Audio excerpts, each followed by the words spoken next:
Bonjour, nouvelle vidéo. Cette fois-ci, je vais vous parler de la méthode psychiatrique et puis on terminera par le lien qu'il y a entre le psychiatre et le psychologue clinicien et comment ils peuvent être complémentaires. Si ça vous intéresse, vous me rejoignez sur YouTube, mais avant, n'oubliez pas, un petit clicounet sur le j'aime. À de suite.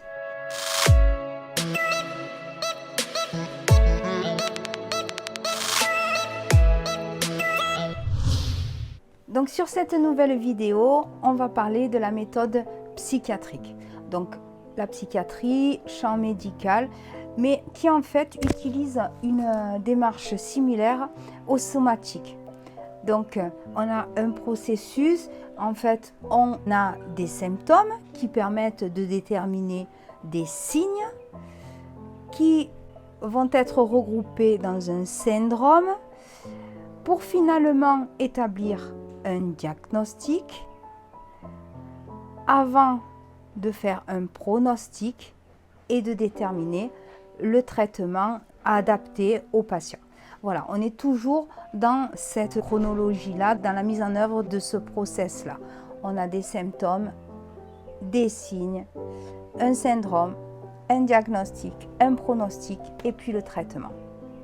Donc maintenant que je vous ai décrit le processus, on va commencer par les décliner et être un peu plus précis dans ce que définit chacun de ces termes-là.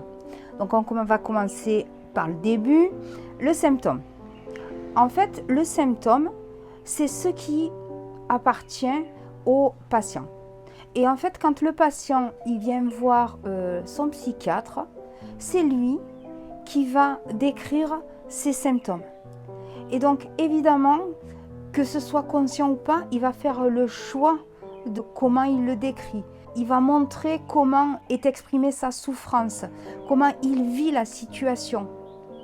Donc, ça ne va pas être forcément exhaustif, puisque c'est des choix que le patient va faire pour exposer ses symptômes au psychiatre.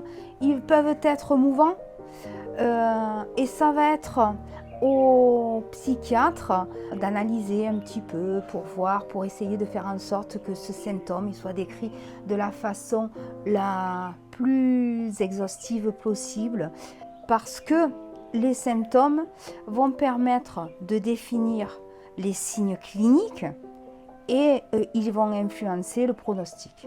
Donc une fois que le patient a énoncé ses symptômes, le psychiatre il va relever lui les signes cliniques.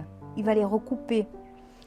Il va, le cas échéant, s'il estime que ce n'est pas assez complet, il va interroger le patient pour avoir des compléments d'information.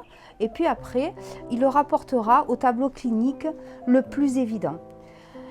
Et c'est bien la multiplication des signes et leur rapprochement au tableau clinique qui va être le plus évident, qui va permettre au psychiatre de déterminer ce qui est du fonctionnement normal ou du fonctionnement pathologique. Parce que, bien évidemment, tous les signes ne sont pas pathologiques. L'ensemble des signes va déterminer le syndrome. C'est en fait une entité sémiologique à part entière. Par exemple, le syndrome dépressif. Mais ce syndrome-là, il peut bien évidemment se retrouver dans plusieurs tableaux cliniques. Il peut se retrouver dans le deuil complexe, il peut se retrouver dans la bipolarité. Et donc, c'est au psychiatre d'analyser ces relevés sémiologiques pour pouvoir les rapporter au tableau clinique le plus complet qui le dirigera vers un diagnostic et le fait de nommer la maladie mentale. Mais attention, un syndrome, donc qui est l'ensemble des signes, ça peut être le signe d'un dysfonctionnement psychologique, mais ça peut également être lié à des effets secondaires d'un traitement. Et donc c'est pour ça qu'il est nécessaire de bien analyser, prendre son temps, bien recouper tous les éléments le symptôme, les signes, le syndrome pour arriver à un diagnostic qui soit le plus éclairant et le plus approprié pour le suivi du patient. Donc l'analyse sémiologique, elle va permettre de conduire au diagnostic et de pouvoir nommer la pathologie mentale. En revanche, peut-être ce qu'il faut savoir, c'est que le relevé sémiologique, il n'est pas linéaire, il n'est pas unilatéral, il ne renvoie pas vers un seul tableau clinique qui amène à une seule pathologie. Le diagnostic est quand même beaucoup plus complexe, c'est pour ça qu'il est important de recouper toutes les informations. C'est une lecture des troubles et qui vont amener à la prise en charge adaptée du patient. Tous ces éléments vont permettre d'établir le pronostic. Le pronostic, c'est par exemple, est-ce que le patient a un risque de rechute? Est-ce que c'est un élément isolé ou pas? Et permettra donc, en fonction de ces éléments-là, de pouvoir déterminer le traitement qui va être le plus adapté. Et le traitement, ça peut être un traitement médicamenteux, ça peut être une thérapie, ça peut être faire participer le patient à des ateliers. Voilà, tout un tas de déclinaisons, d'indications thérapeutiques pour pouvoir traiter le patient. Donc voilà, on en a terminé avec la méthode psychiatrique et on va maintenant voir le lien qu'il peut y avoir entre le psychiatre et le psychologue clinicien. À un niveau historique, ces deux disciplines, elles sont liées à la question de la psychopathologie. La psychanalyse, par contre, a permis le développement de la psychologie clinique. Au niveau méthodologique, la tâche du psychologue clinicien, c'est en fait d'évaluer la personnalité du patient, sa dynamique psychique, à l'aide d'outils spécifiques. Donc le bilan psychologique du clinicien, en fait, il utilise la même méthode que le psychiatre. En revanche, le recueil des données est plus précis, plus développé, parce qu'il est fonction des dires du patient et parce qu'on utilise des tests psychométriques du QI ou des tests projectifs. C'est par exemple le test de Rorschach ou le TAT.